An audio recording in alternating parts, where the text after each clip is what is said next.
Buen día, buen día, buen día. ¿Cómo amanecimos? ¿Cómo están ustedes? Ya estamos otra vez en las capillas. Ahí le hemos robado el auto a mi viejo para que me dé permiso a que lo use. Y ahí le hemos robado. Y ahí estamos para compartir ahora la Santa Misa. Vayan pasándose el link, que es importante que vayamos anunciando que ya estamos. Y estamos en una capillita a la cual vos no conocés y que se llama El Salvador. Es otra de las capillas que también tenemos. Y está justo ahí, al ras de la ruta. Así que es posible que en la misa de hoy veas eso, ¿no? Pero tenemos a la Virgen de Fátima acá, a la cual le vamos a pedir que nos acompañe, que interceda por nosotros hoy, día sábado, día que habitualmente le dedicamos a María, ¿sí? Que ella siempre siga iluminándonos, llenándonos de su gracia. Y estamos ahí, como te digo, al ras de lo que sería. Y la capillita está ahí, ¿bien? Está justo al ras de la ruta. Así que ahí estamos compartiendo con la Madre del Cielo. Y bueno, vamos a pedirle especialmente a ella que como Madre de Fátima nos siga acompañando, siga intercediendo por nosotros y que nos siga iluminando por sobre todo en este tiempo de pandemia que es tan difícil y tan complejo. Así que ahí estamos, vamos pasándonos el link, vamos compartiendo y vamos a ir comenzando con el proceso de lo que sería la preparación para la Santa Misa. Vamos a seguir con la formación, por supuesto, vamos a seguir con la formación. Vayan pasándose el link, vayan diciendo, ya está, qué bueno, dale, bien, listo. Y entonces ahí seguimos, ¿sí? Bueno, vamos yendo a la capillita. Hoy tengo estreno de pilcha nueva, Alba y Estola, ¿sí? A la cual, bueno, es un regalo adelanto de cumpleaños, podríamos decir. Así que lo vamos a aprovechar. Gracias a Jime, que me ha hecho la gauchada. Y bueno, acá estamos entrando a la capillita. Y vayan pasando también las intenciones. Vayan anotando las intenciones para que vamos poniéndolo a todo. Entonces ya entramos a la capillita, ¿sí? Ahí está Pipí Cucú, la capilla, ¿viste? Está espectacular. Vamos a ir poniendo todas las intenciones. Y estamos aquí con el solazo. Pero bueno, ahí vamos. Estamos ahí a sol full. Y ahí, ¿viste? Ahí hemos puesto la imagen de la Virgencita. Entonces, ya con eso, ya estamos ahí agarrados, tranquilandia. Y vamos a ir poniendo, ¿sí? Entonces, vamos a ir pidiéndole a la Virgen que nos acompañe, nos ayude y nos fortalezca en este proceso, ¿sí? Para que nos vaya ayudando el Señor. Y vamos a ir preparándonos para la Santa Misa. Y vamos a seguir compartiendo algunas experiencias, ¿sí? Algunas experiencias de fe. Ahí te voy poniendo, ahí te voy acomodando y acá está el santo patrono que es el Salvador. Bueno, estábamos hablando ayer un poco de lo que eran las virtudes teologales, que eran fe, esperanza y caridad. Después hablábamos de las virtudes cardinales, que era prudencia, templanza, fortaleza y justicia, y después estábamos hablando de los dones del Espíritu Santo. Entonces, el proceso es comprender que hay dones que vos podés tener, que son los dones que Dios te regala para que llegues a Dios, como fe, esperanza y caridad. Hay dones que Dios te regala, gracias que Dios te regala a través del ejercicio de virtudes que te pueden ayudar a la dirección de tu vida, que son las virtudes cardinales. Y después tenés aquellas virtudes que te ayudan a tener ese don mayor, que son lo que es los 7 dones del Espíritu Santo. Bueno, y entonces vamos a avanzar un poquito más, así que vaya preparando el cuaderno, señora, vaya preparando el cuaderno, señor, para seguir estudiando este proceso del camino de la fe. Y después va a venir algo que se llama doctrina social de la Iglesia. Vuelvo a repetirte, se llama doctrina social de la Iglesia. En la clase de hoy vamos a tener lo que es doctrina social de la Iglesia. Y la doctrina social de la Iglesia se basa en 3 pilares. Vuelvo a repetirte, la doctrina social de la Iglesia se basa en 3 pilares. ¿Qué significa doctrina social de la Iglesia? Doctrina es una palabra latina que significa enseñanza, lo que se enseña. Social, obviamente, la social. Quiere decir que son las enseñanzas que implica la Iglesia en cuanto a aspectos sociales. Entonces ahí la Iglesia va a hablar sobre los aspectos de lo que signifique, por ejemplo, propiedad privada, por ejemplo, el salario justo, la importancia de los gremios, hasta dónde puede entrar, hasta dónde no, los sindicatos, hasta dónde no, hasta dónde sí. Es decir, cómo la iglesia se inserta sobre ciertos puntos sociales o qué enseñanza da la iglesia sobre ciertos puntos sociales. Esto ha sido como algo un poquito más nuevo, porque comenzó con el Papa León XIII. El Papa León XIII, a fines del 1800, veía que la iglesia hablaba mucho del cielo, sobre muchas cosas de lo trascendental, hablaba de Dios, perfecto, pero decía, pero hay cosas que tenemos que hablar de la tierra. Entonces el Papa decía, bueno, pero si viene alguien y me dice, tengo hambre, yo no le puedo decir, anda a rezar 3 Ave María o 3 Padre Nuestro. Tengo que plantearle también un proceso social. Entonces el Papa se metió en esos aspectos sociales y recordar que comenzaba en el mundo a hablarse sobre el marxismo, sobre el marxismo, sobre el tema del comunismo. Ya empezaba como a generarse un poco todas estas cosas y la gran problemática entre comunismo y capitalismo. Entonces, León XIII comienza hablando sobre estos aspectos y la iglesia comienza a tocar temas sociales. Pero esta cuestión de la doctrina social de la iglesia, que si te interesa podés buscarte el librito, te lo podés bajar al PDF, tiene 3 bases: el magisterio, la tradición y la Sagrada Escritura. Sagrada Escritura, un poco lo que hablábamos de la importancia de lo que se enseña en la Biblia sobre la relación social, que eso lo encontrás, por ejemplo, con Moisés, sobre los 10 mandamientos, cómo era la cuestión social, lo podés encontrar en el libro del Deuteronomio, es decir, cómo socialmente estaban invitados a vivir. Y después en el Nuevo Testamento con Jesús, lo que es la famosa frase, al César lo que es del César y a Dios lo que es de Dios. Después las cartas de San Pablo a los filipenses, a los tesalonicenses, con la famosa frase que decía San Pablo, el que no trabaja, que tampoco coma, porque tampoco no es que yo vivo de la fe y así nada más. Incluso acuérdate que San Pablo era tabalartaredo, es decir, se encargaba de todo lo que implicaba el cuero. Entonces también la carta a Santiago, cómo era la convivencia, todo ese tema, cómo lo trabajaba la iglesia, pero desde el punto social. Y después va a venir la Sagrada Escritura unida a la tradición. ¿Y qué es la tradición? La tradición es desde la muerte del último apóstol, que es San Juan, que muere aproximadamente en el 90 después de Cristo, y a la cual va a seguir hasta el siglo II, siglo III, en donde son los discípulos de los apóstoles. Sí, la tradición de la iglesia son los discípulos de los apóstoles, y eso te puede comprobar porque hay mucha gente que dice, no, la iglesia católica surge en el año 325, cuando Constantino hizo que la iglesia católica sea la religión oficial dentro del Imperio Romano. No, eso no. ¿Por qué? Porque ya existía la iglesia junto con los apóstoles, con Jesús, y cuando Jesús se va a los cielos, siguen los apóstoles. Y cuando los apóstoles comienzan a ser perseguidos y empiezan a morir, llevan adelante los discípulos de los apóstoles todo lo que implicaba el catolicismo. Así que es erróneo cuando uno dice, no, pero yo sabía que Constantino no. Constantino ya agarra la iglesia en el año 325, pero antes existían los discípulos de los apóstoles. Dentro de esa tradición, dentro de ese proceso de tradición, dentro de aquellos discípulos de los apóstoles, tenemos 3 grupos. Te lo diferencio en 3 grupos para que más o menos me entiendan. Por un lado, están aquellos discípulos de los apóstoles que se llaman los padres apostólicos. ¿Por qué se llaman los padres apostólicos? Anota bien para que después no te confundas. Los padres apostólicos, pone 2 puntos, son los discípulos directos de los apóstoles. Te lo vuelvo a repetir. Los padres apostólicos son los discípulos directos de los apóstoles. San Ignacio de Antioquía, Clemente de Alejandría, es decir, eran los tipos que estaban conviviendo con San Pedro, con San Pablo, con San Juan, eran los tipos que estaban ahí cara a cara, face to face, con los apóstoles. Esos se llaman los padres apostólicos, es decir, los discípulos directos de los apóstoles. Algunos que los mataron también por ser hombres de fe, porque eran personas cristianas. Entonces, esos discípulos de los apóstoles tenemos a los que era la década del 60, del 70, del 80, del 90, 100, 101, hasta el 110 después de Cristo.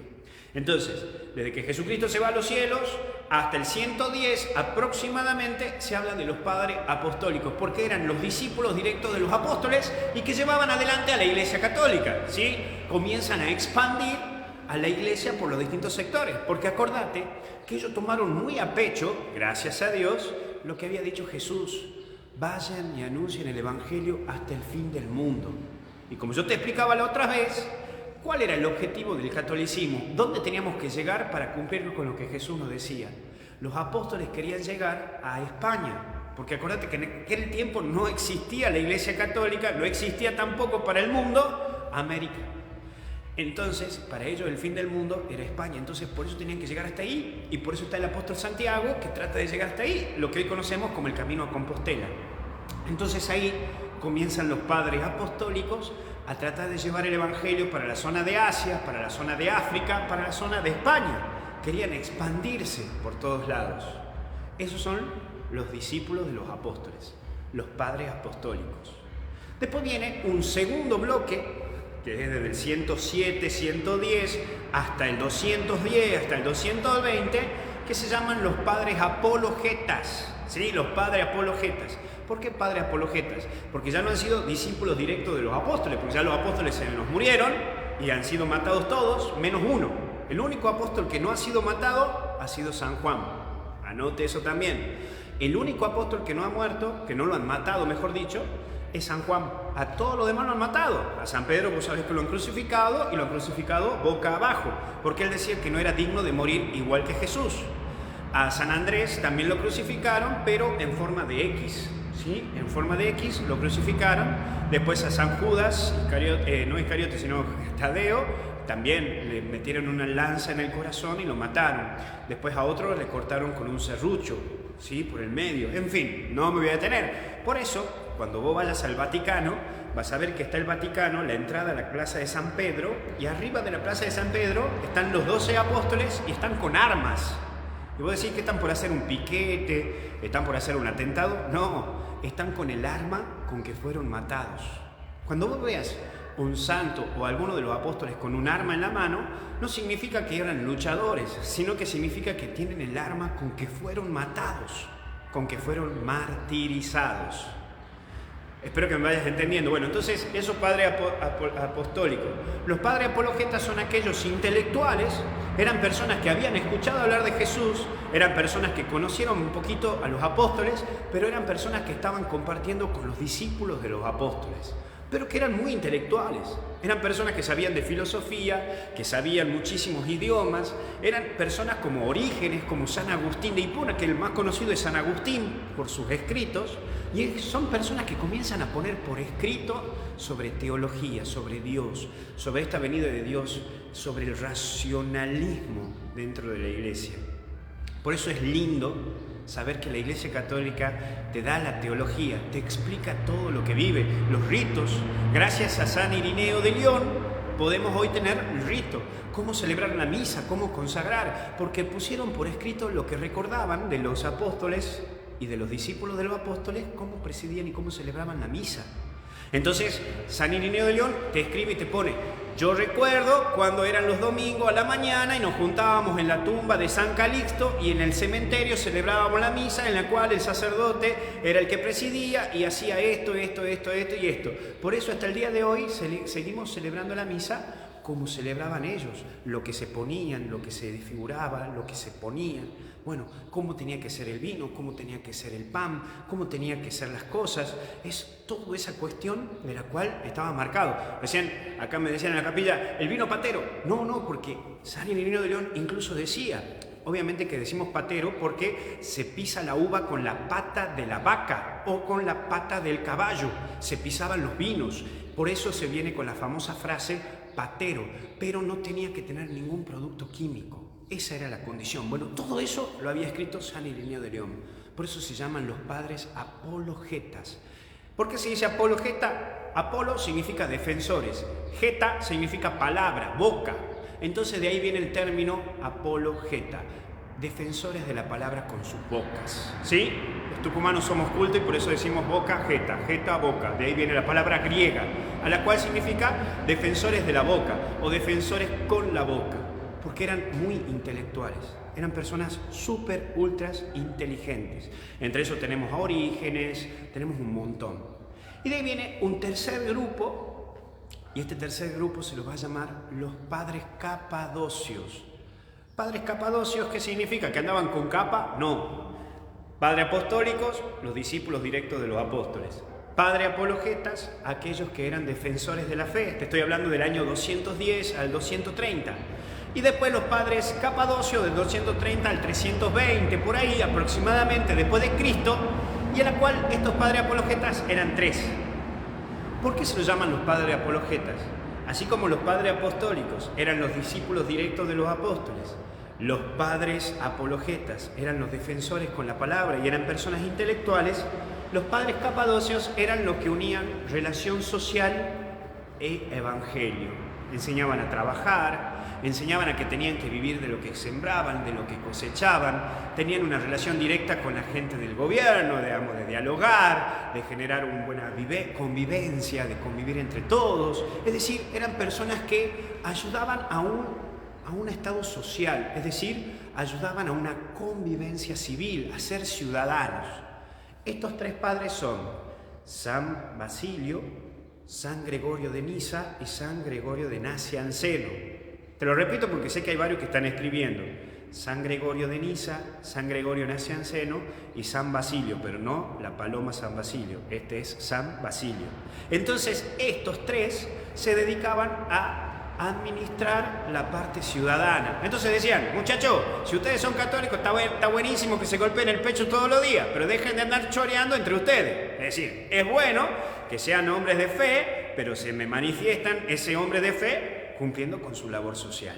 Y les enseñaban a que tenían que aprender a convivir, enseñaban cómo sembrar, enseñaban cómo cosechar, y ahí comienza a surgir, en los padres de estos apostólicos, en estos capadocios, comienza a surgir la doctrina social de la Iglesia, la enseñanza de cómo convivir en lo social.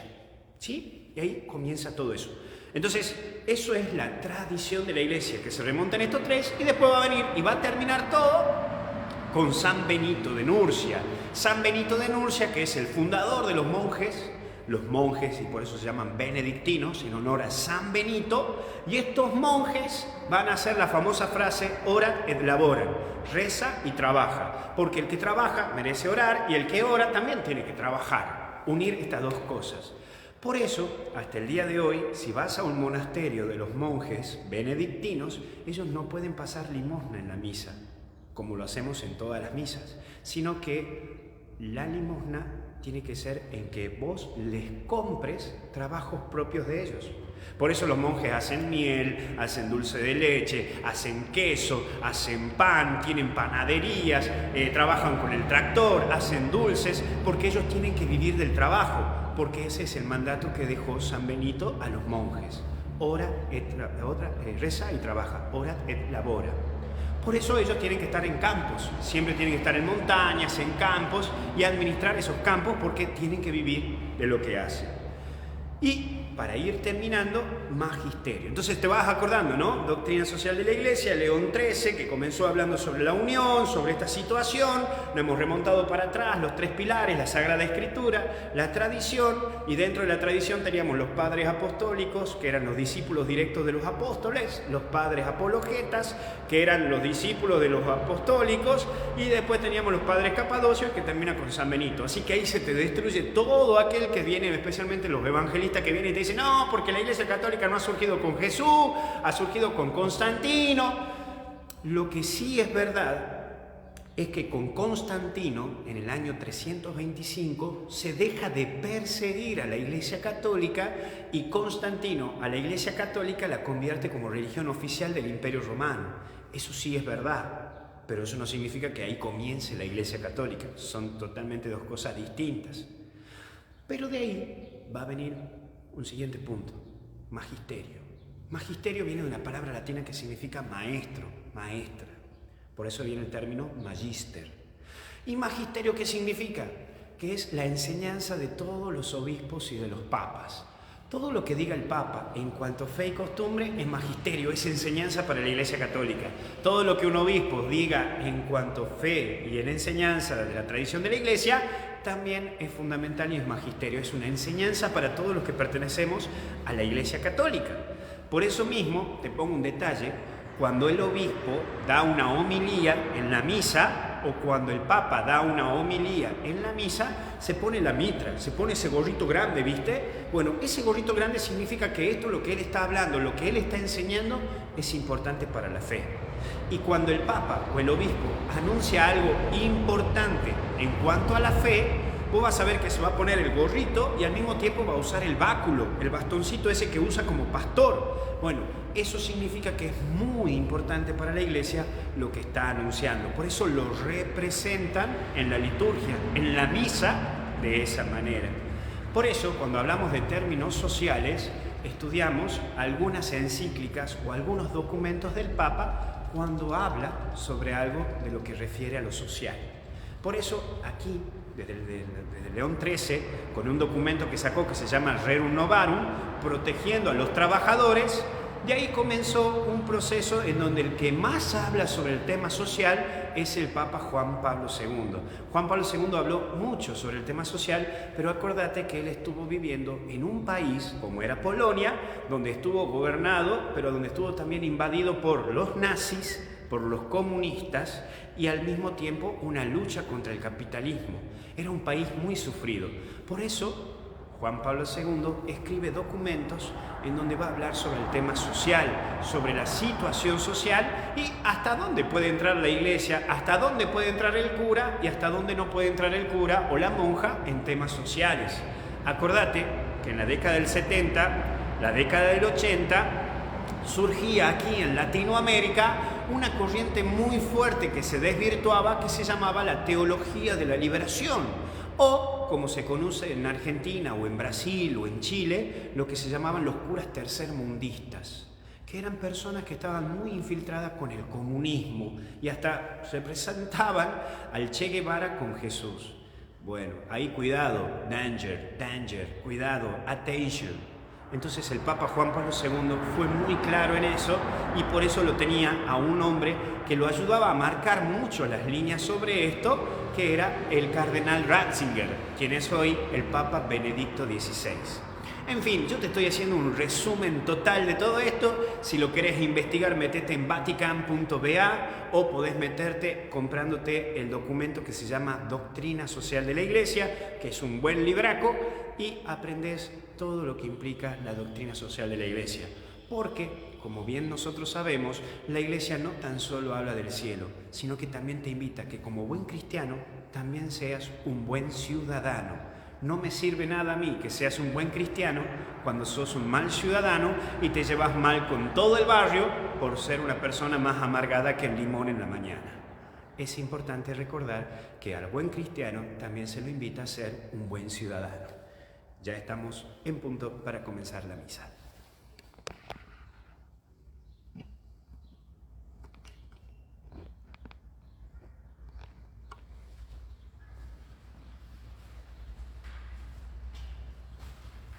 Vamos a ponerlo en la casulla.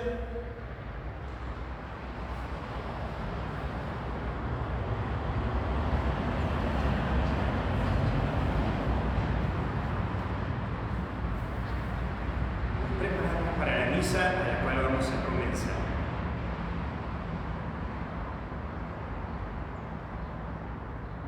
Ponemos todas las intenciones que cada uno ha traído. Le pedimos al Señor que nos dé la fuerza necesaria para tener ese valor de seguir anunciando su palabra, su evangelio y la obra de su amor.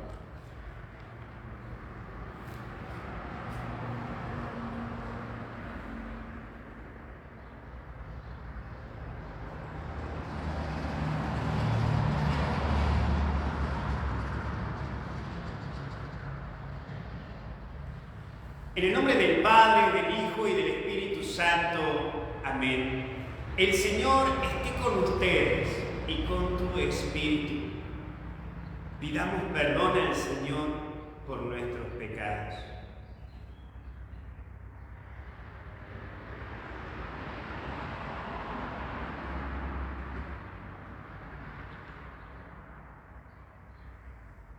Yo confieso ante Dios Todopoderoso y ante ustedes, hermanos, que he pecado mucho de pensamiento, palabra, obra y omisión, por mi culpa, por mi gran culpa.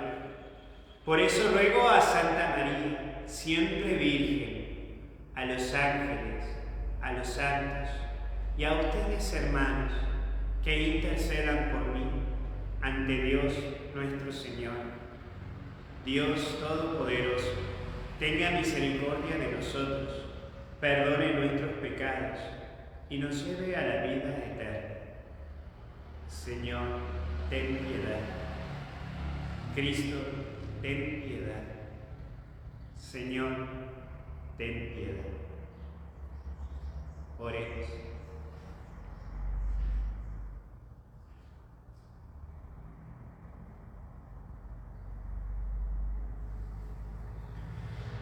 Dios Padre de misericordia, cuyo Hijo clavado en la cruz nos entregó a su Madre, Santa María Virgen, como Madre nuestra, por su intercesión concédenos que tu Iglesia sea cada día más fecunda, se alegre por la santidad de sus hijos y atraiga a su seno a todos los pueblos. Por nuestro Señor Jesucristo, tu Hijo, que vive y reina contigo en unidad del Espíritu Santo y es Dios, por los siglos de los siglos. Amén.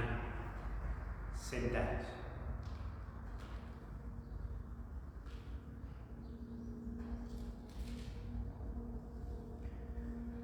Lectura de la carta de San Pablo a los Filipenses. Hermanos, con tal de que se anuncie a Cristo, yo me alegro y me seguiré alegrando, porque sé que esto será para mi bien. Gracias a vuestras oraciones y al Espíritu de Cristo que me socorre.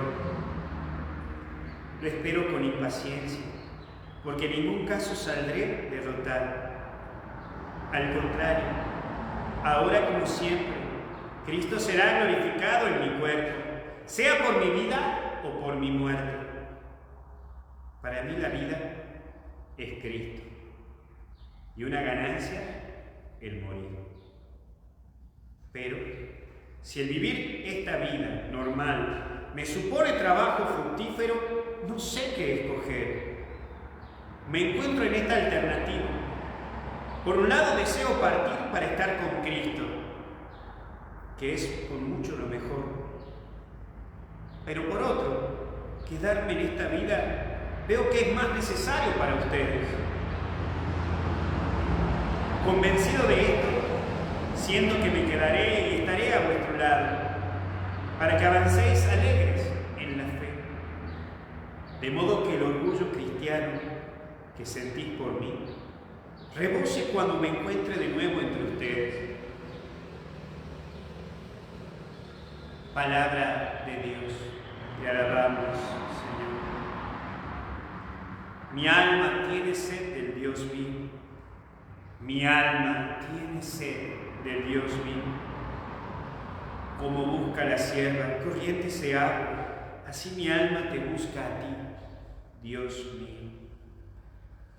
Mi alma tiene sed del Dios vivo. Mi alma tiene sed de Dios, del Dios vivo. ¿Cuándo entraré a ver el rostro de Dios? Mi alma tiene sed del Dios vivo. Recuerdo cómo marchaba a la cabeza del grupo hacia la casa de Dios, entre canto de júbilo y alabanza, en el bullicio de fiesta. Mi alma tiene sed del Dios vivo. Nos ponemos de pie. Aleluya, aleluya, aleluya.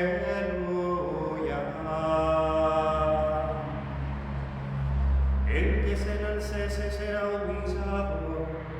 Aleluya. Y el que se humilla será enaltecido. Aleluya, aleluya, aleluya. El Señor esté con ustedes y con tu espíritu. Evangelio de nuestro Señor Jesucristo según San Lucas. Gloria a ti, Señor. En aquel tiempo entró Jesús un sábado en casa de uno de los principales fariseos para comer.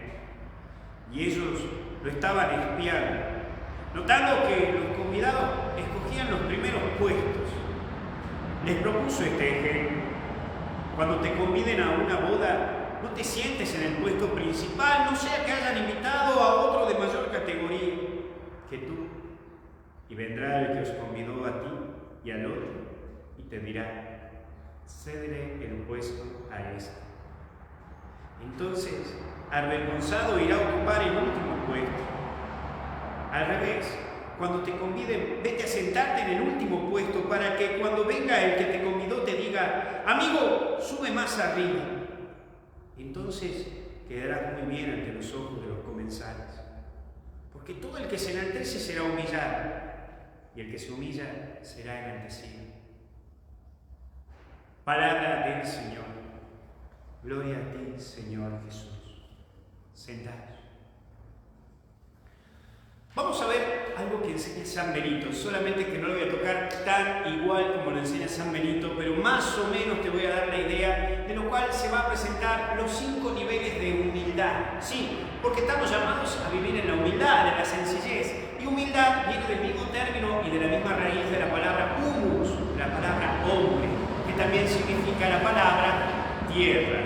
Sí, porque somos tierra, somos polvo y al polvo volveremos. Y qué importante que te acordes de esto, que más allá de la guita que tengas, más allá de la fama que tengas, más allá de todo, vas a morir y estamos en la misma. Y ahora sí, estamos llamados a pensar en el cielo y de vivir en la gracia de Dios, pero nadie es más humano que el otro, nadie es más mejor o menos peor. Todos somos hijos de Dios y todos estamos caminando en esta vida y en esta barca. Eso sí, hay veces que nos creemos y nos hacemos medio nariz parada y nos creemos que estamos más arriba que otros. Baja un cambio y date cuenta que todos la luchamos y la peleamos en esta vida. No te vengas a creer que sos mejor, que sos más que otros. Eso sí, somos personas que la luchamos para ser mejores personas, pero no somos más que otros. Por eso vamos a ver estos 5 pasos de lo que implica este camino de humildad. El primer paso, vamos de arriba para abajo, de lo menos a lo más. El 5.º paso de este proceso de humildad es a conocerme a mí mismo.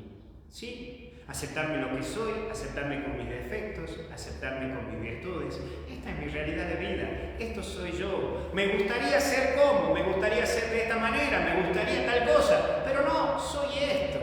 Y este es el primer grado de humildad, el más numeroso, podríamos decir, el 5.º paso, en la cual vas a ir trabajando para seguir al siguiente nivel, pero es anunciar y trabajar eso.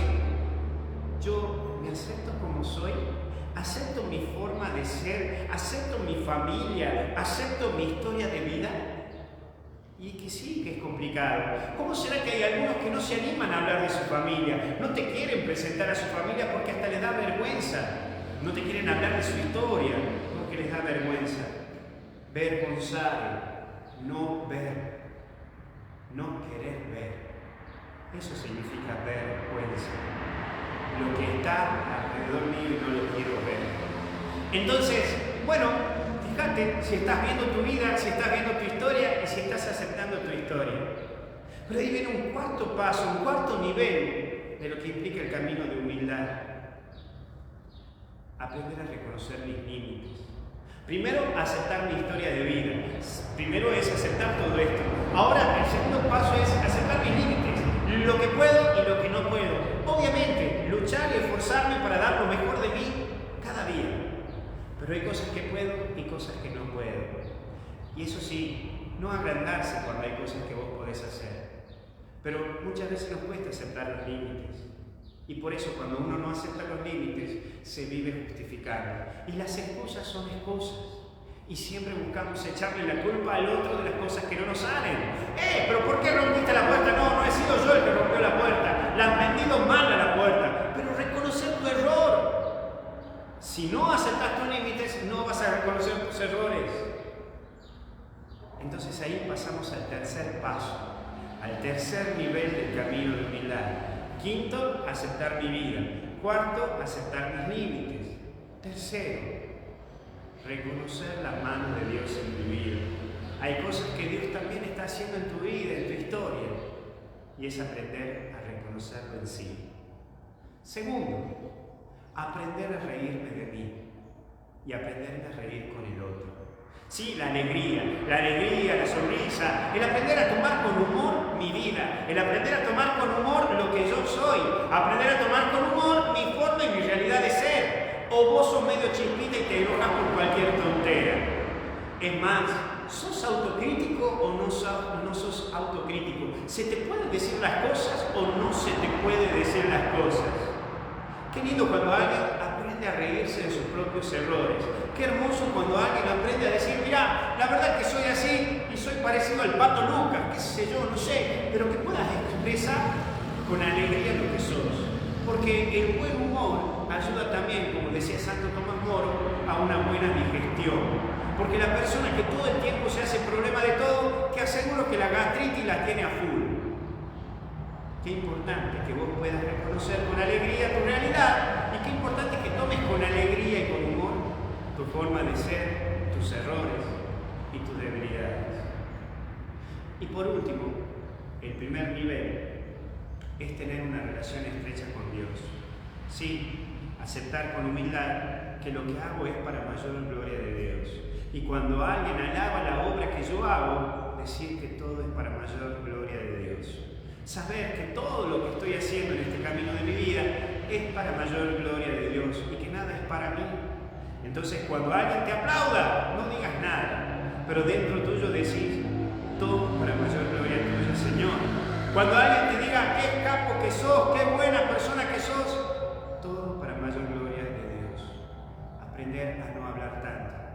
Como decía San Irineo de León, la clave de la humildad es no expresar tantas palabras, sino hablar con el silencio. Qué lindo cuando se manifiesta en una persona la humildad, en donde todo lo hace para la obra de Dios y en donde no habla mucho, pero obra mucho. No habla mucho, pero obra mucho.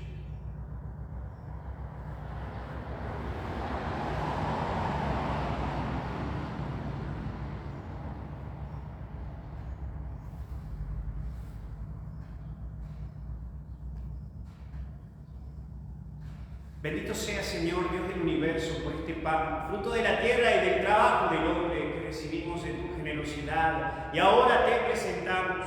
Él será para nosotros pan de vida. Bendito seas por siempre, Señor. Por el misterio del agua y del vino, haznos partícipes, Señor, de la divinidad, de aquel que se ha dignado a participar de nuestra humanidad. Bendito sea, Señor, Dios del universo, por este vino, fruto de la vida y del trabajo del hombre, que recibimos en tu generosidad y ahora te presentamos. Él será para nosotros bebida de salvación. Bendito seas por siempre, Señor. Acepta, Señor, nuestro corazón contrito y nuestro espíritu humilde, que este sea hoy nuestro sacrificio de alabanza a ti, eterno Dios, vivo y verdadero. Lávame, Señor, de mis culpas y purifícame de todos mis pecados. Oren, hermanos, para que este sacrificio que es mío y que también es de ustedes sea agradable a Dios Padre Todopoderoso. El Señor reciba de tus manos este sacrificio para alabanza y gloria de su nombre, para nuestro bien y el de toda su santa iglesia. De pie. Acepta nuestros dones, Señor, y conviértelos en sacramento de salvación, para que nos enciendan en el amor de la Virgen María, Madre de la Iglesia, y merezcamos ser asociados con ella más íntimamente a la obra de la redención. Por Jesucristo nuestro Señor. Amén. El Señor esté con ustedes y con tu espíritu. Levantemos el corazón, lo tenemos levantado hacia el Señor. Demos gracias al Señor nuestro Dios. Es justo y necesario. En verdad es justo y necesario. Es nuestro deber y salvación. Darte gracias siempre y en todo lugar, Señor Padre Santo, Dios Todopoderoso y Eterno, y glorificarte como es debido en esta celebración de la Virgen María. Ella, al aceptar tu palabra con su corazón inmaculado, mereció concebirla en su seno virginal. Y al dar a luz a su propio Creador, preparó el nacimiento de la Iglesia. Ella, aceptando junto a la cruz el testamento del amor divino, adoptó como hijos a todos los hombres nacidos a la vida sobrenatural por la muerte de Cristo.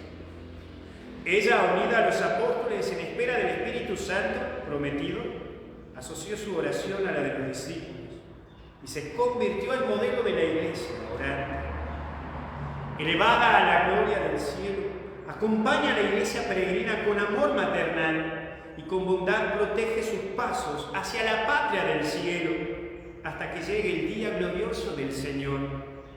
Por eso, con todos los ángeles y santos, cantamos un himno de alabanza diciendo: Santo, Santo, Santo, es el Señor Dios del universo. Llenos están el cielo y la tierra de tu gloria. Hosana en el cielo. Bendito el que viene en nombre del Señor. Hosana en el cielo. Santo eres en verdad, Padre, y con razón te alaban todas tus criaturas, ya que por Jesucristo, tu Hijo, nuestro Señor, con la fuerza del Espíritu Santo, das vida y santificas todo, y congregas a tu pueblo sin cesar, para que ofrezca en tu honor un sacrificio sin mancha, desde donde sale el sol hasta el ocaso. Por eso, Padre, te suplicamos que santifiques por el mismo Espíritu estos dones que hemos separado para ti, de manera que se conviertan para nosotros en el cuerpo y la sangre de Jesucristo, Hijo tuyo y Señor nuestro, que nos mandó celebrar estos misterios. Porque Él mismo, la noche en que iba a ser entregado, tomó pan y dando gracias te bendijo, lo partió y lo dio a sus discípulos diciendo: tomen y coman todos de él, porque esto es mi cuerpo, que será entregado por ustedes.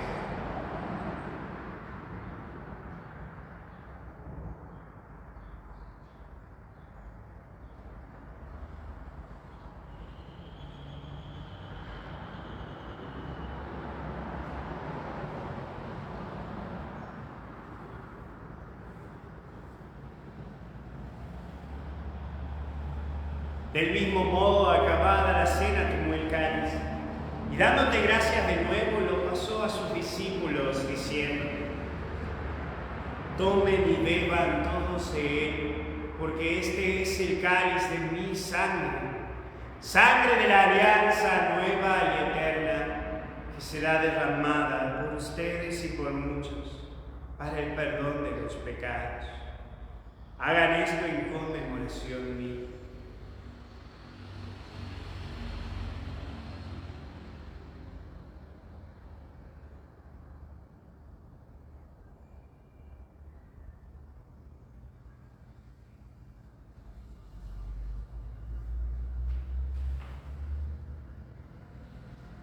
Este es el misterio de la fe. Anunciamos tu muerte y proclamamos tu resurrección. Ven, Señor Jesús.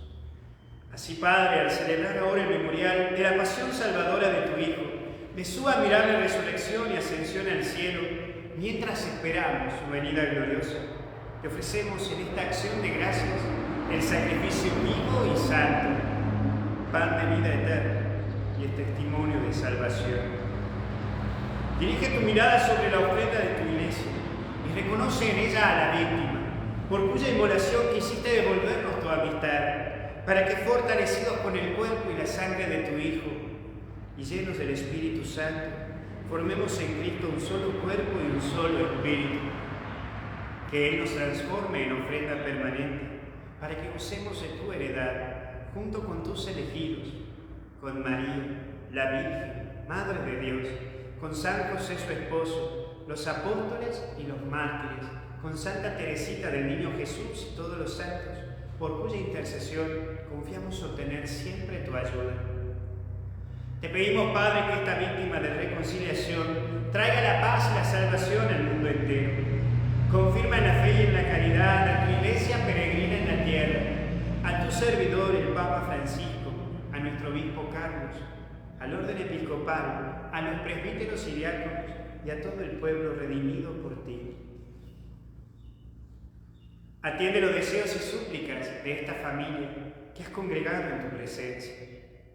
Recuerda a tu hijo, recuerda a tu hija. Pensamos en las personas que han fallecido.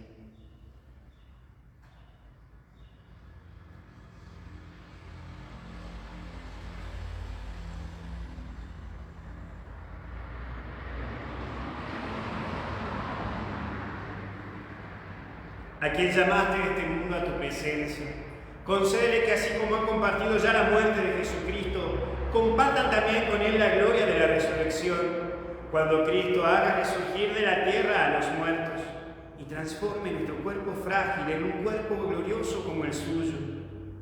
Y a todos nuestros hermanos difuntos y a cuantos murieron en tu amistad, recíbelos en tu reino, donde esperamos gozar todos juntos de la plenitud eterna de tu gloria. Allí secarán las lágrimas de nuestros ojos, porque al contemplarte como tú eres, Dios nuestro, seremos para siempre semejantes a ti y cantaremos eternamente tu alabanza. Por Cristo Señor nuestro, por quien concedes al mundo todos los bienes. Por Cristo, con Él y en Él, a ti Dios Padre omnipotente, en unidad del Espíritu Santo, todo honor y toda gloria, por los siglos de los siglos. Hagamos la oración que nos enseñó Jesús. Padre nuestro que estás en el cielo, santificado sea tu nombre. Venga a nosotros tu reino. Hágase tu voluntad en la tierra como en el cielo. Danos hoy nuestro pan de cada día. Perdona nuestras ofensas, como también nosotros perdonamos a los que nos ofenden. No nos dejes caer en la tentación y líbranos del mal.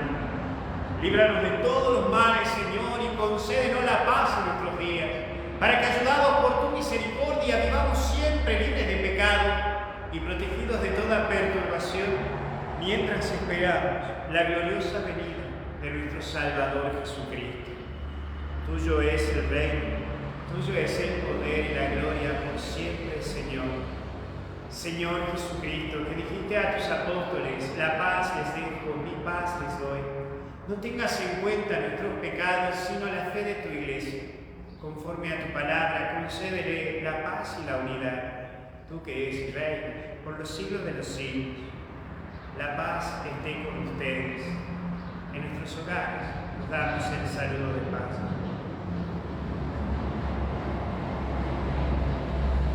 El cuerpo y la sangre de nuestro Señor Jesucristo, unidos en este cáliz, sea para nosotros alimento de vida eterna. Cordero de Dios, que quitas el pecado del mundo, ten piedad de nosotros. Cordero de Dios, que quitas el pecado del mundo, ten piedad de nosotros. Cordero de Dios, que quitas el pecado del mundo, danos la paz. Señor Jesucristo, Hijo de Dios vivo, que por voluntad del Padre, cooperando el Espíritu Santo, diste con tu muerte la vida al mundo. Líbrame por la recepción de tu cuerpo y de tu sangre de todas mis culpas y de todo mal, y concédeme cumplir siempre tus mandamientos, y jamás permitas que me separe de ti.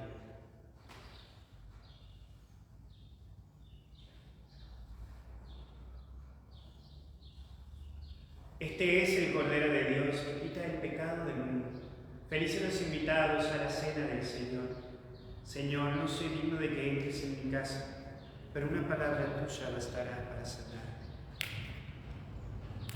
El cuerpo de Cristo me guarda para la vida eterna.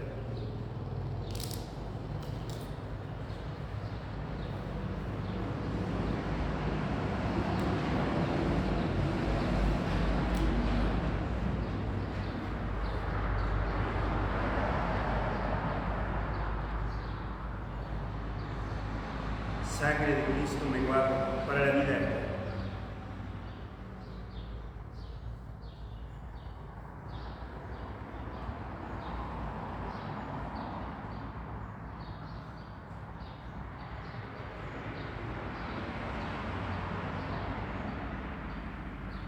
Hacemos la comunión espiritual. Señor mío y Dios mío, creo firmemente que estás presente en el santísimo sacramento del altar. Te amo sobre todas las cosas y deseo recibirte en mi corazón, ya que no puedo hacerlo ahora sacramentalmente, ven espiritualmente. Como ya estás aquí, te abrazo y me uno a ti. No permitas que me separe de ti, divino Salvador. Señor, que recibamos con un corazón limpio el alimento que acabamos de tomar, que el don que nos hace en esta vida nos sirva para la vida eterna.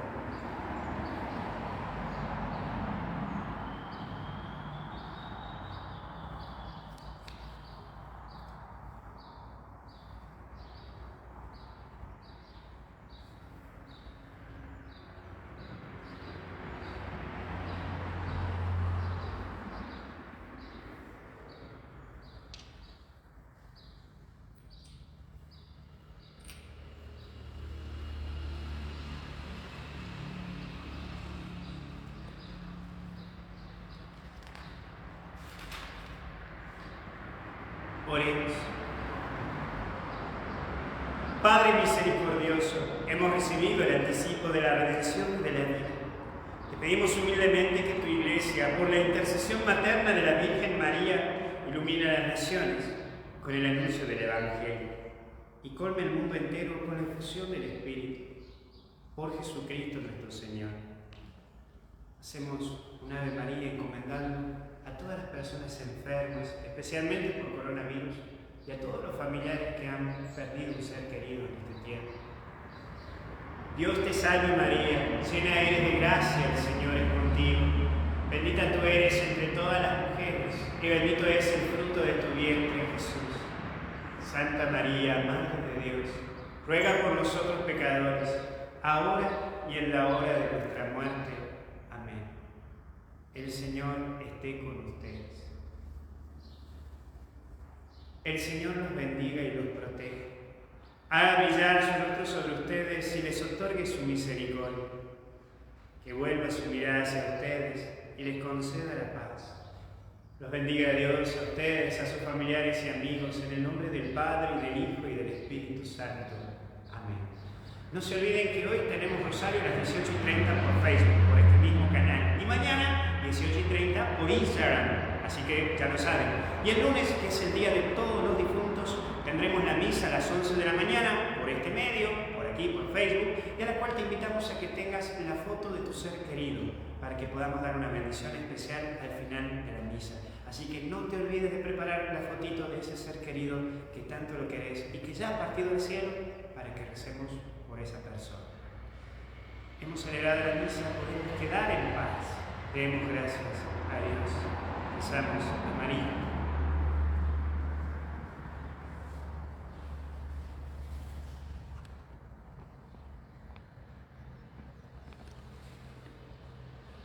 Salve Regina, Mater misericordiae, vita dulcedo, espes nostra salve.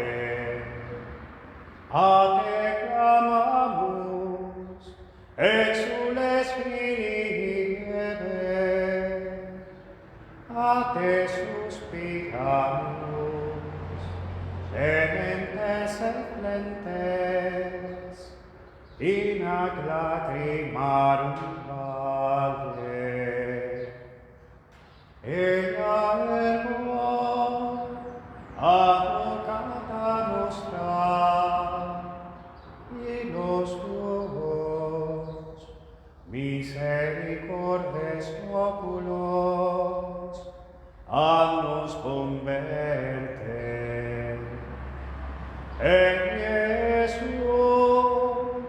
benedictus fructus ventris tuis, nobis, os hoc exilium, ostende.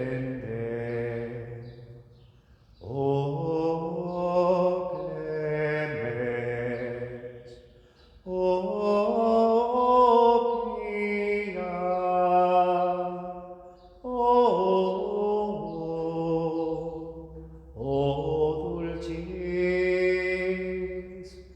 Virgo María.